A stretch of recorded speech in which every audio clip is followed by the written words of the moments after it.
Bonjour à vous toutes et tous, j'espère que vous allez bien. Aujourd'hui, on se retrouve avec l'Innovis A16 et on va parler d'enfilage, mais pas seulement, parce qu'avec l'enfilage, il faut aussi que je vous explique comment on installe l'aiguille et peut-être aussi comment on installe une semelle du pied presseur. Alors pour ce qui est de l'aiguille, elle va venir se loger dans cette partie métallique, justement là où il y a le numéro 6, donc il va falloir l'enficher dedans. Je ne sais pas si ça se dit comme ça, mais voilà. Voici comment se présente une aiguille. Elle est ronde d'un côté, elle est arrondie, et si on la retourne, vous avez ce qu'on appelle un talon plat. Alors vous avez des machines industrielles qui ont des talons ronds, voilà, c'est moins courant, mais la plupart des aiguilles ont des talons plats. Le plat du talon, en fait, on va le retrouver à l'arrière de la machine. La partie arrondie sera devant. Et voilà, on vient insérer comme ça. Et ici, à droite, vous avez une petite vis noire sur laquelle il va falloir visser. Le pied presseur, c'est donc ceci qu'on va soulever et qu'on va abaisser. Sauf que vous allez avoir donc derrière un petit bouton noir sur lequel vous allez appuyer. Et le pied presseur va tomber. Donc on le voit ici, si j'appuie dessus, voilà, ça tombe. Pour le remettre, donc voici un pied presseur et vous voyez qu'il y a une barre ici au milieu. Et cette barre, on va la mettre juste en dessous. On abaisse le pied de biche. Et quand on relève, on s'aperçoit que c'est enclenché. Alors pour vous montrer l'encoche, je tente un gros plan.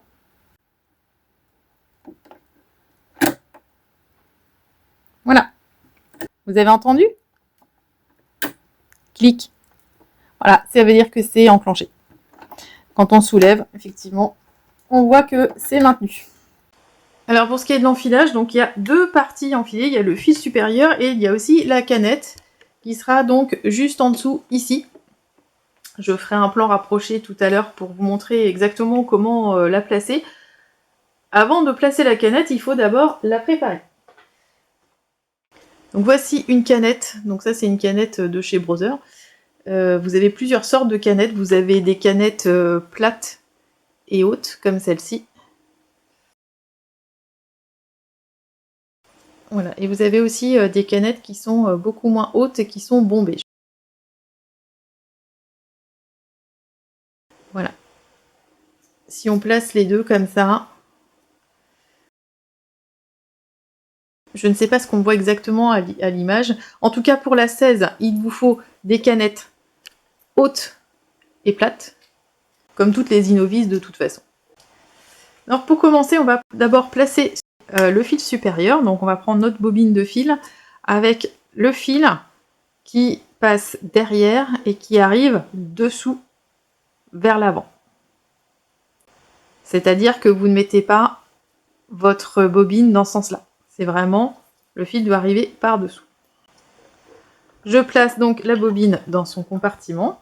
J'ai mis le petit stopper ici, ça évitera que quand on court rapidement, la bobine s'enfuit. Parce que vous allez voir que la bobine va bouger quand même pas mal et elle risque de sortir de son logement si on ne met pas le petit bloqueur ici. Maintenant qu'on a la bobine dans son logement, on va passer sous la languette en métal ici. Donc c'est numéroté, hein, on a juste à suivre finalement quelque part le schéma. Donc derrière la patte en plastique, à droite puis devant cette patte là en métal, sous le tendeur. Voilà. Donc il faut bien faire attention. Donc on passe sur la gauche du tendeur et on passe dessous. Et ensuite on va passer notre fil dans la canette. Donc on a ici un petit trou, on en a un autre de l'autre côté. Donc on va passer le fil par l'intérieur de la canette. On le fait ressortir par l'extérieur, voilà, on tient notre fil. Et on va loger ici la canette sur le support de canette. Voilà. Une fois que la canette est placée, on va pousser le support ici. Et à l'aide de la pédale ou avec ce bouton-là, si vous n'avez pas mis la pédale, vous allez pouvoir démarrer. Donc là, voilà, comme vous voulez, on peut utiliser le variateur de vitesse. On peut y aller, hein. Voilà, je choisis de remplir ma bobine complètement, de remplir ma canette complètement. Voilà, donc on voit bien, hein, quand on est à bout, de toute façon, la machine nous fait signe. Je coupe le fil à peu près par là, où on veut. Et ensuite, je vais placer la canette dans son logement. Donc on enlève ici cette plaque qu'il ne faut surtout pas perdre, sinon la machine ne se mettra pas en route. Ou peut-être que si d'ailleurs elle se mettra en route, mais on risque d'avoir des soucis. Je sais pas d'ailleurs, j'ai testé une fois pour avoir perdu une plaque, mais j'ai vite vu le problème avant qu'il arrive. Donc non, on ne coupe pas si on n'a pas cette plaque-là par-dessus la canette. Donc, pour placer la canette, notre fil il doit arriver par l'arrière puis par la gauche. La canette a un sens. Si vous la mettez dans ce sens-là, ça ne fonctionnera pas. On a vraiment le fil qui de l'arrière passe par la gauche. On place la canette tout simplement dans son logement. On suit le schéma qui est ici. On a un petit schéma ici, voilà. On nous demande de passer donc sous l'encoche en plastique. Voilà. On tend le fil vers la gauche et on arrive jusqu'ici où on a un coupe-fil. Voilà. Et la canette, elle est placée.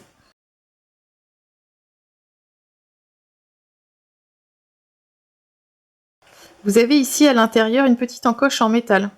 Donc le fil doit passer dessous, mais vous n'avez pas à vous en occuper plus que ça, parce qu'en passant le fil sous l'encoche en plastique ici, hein, donc ce qu'on a fait tout à l'heure, le fil va se placer directement sous l'encoche en métal qui est ici. Maintenant qu'on a placé la canette, donc on met bien la petite plaque par-dessus. Voilà, et on va retourner donc à l'enfilage supérieur. Je reviens là en haut de la machine, on va donc récupérer notre fil et on va poursuivre l'enfilage. Donc on va sortir notre fil de ce logement numéro 3 avec la patte et le tendeur. On va laisser le fil passer quand même derrière l'emplacement numéro 2, donc cette patte en plastique, et on va descendre notre fil. Donc je vais descendre la caméra avec. Donc voilà, j'ai fait descendre mon fil comme ceci, c'est-à-dire que le numéro 3 qui était au-dessus, on l'a abandonné, mais on retrouve ici un numéro 3 par lequel il faut passer. On remonte. Donc on remonte ici, et on va passer le fil complètement sur la gauche, derrière la plaque de métal. On tire sur le fil ici. Donc voilà ce que ça donne, je ne sais pas si vous voyez très bien, mais voilà, en passant le fil vraiment derrière, il se place tout seul au bon endroit. Et donc on redescend vers le numéro 5, puis le 6, qui est donc la petite encoche juste au-dessus de l'aiguille. Le numéro 7, donc il est ici, le numéro 7, c'est l'enfil aiguille. Puis le numéro 8, qui est l'encoche avec le coupe-fil. Maintenant que mon fil est bien installé, j'actionne l'enfil aiguille. Le fil est passé dans le chat de l'aiguille. Il y a une boucle qui se forme derrière, donc j'ai simplement à tirer dessus. Et voilà.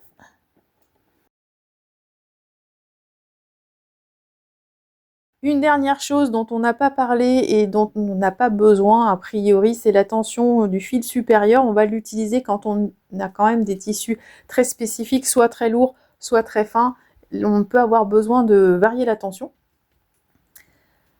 Encore une fois, l'avantage d'avoir une machine à coudre avec une assistance électronique, c'est que le réglage de la tension du fil supérieur font partie des réglages qui se gèrent à peu près automatiquement.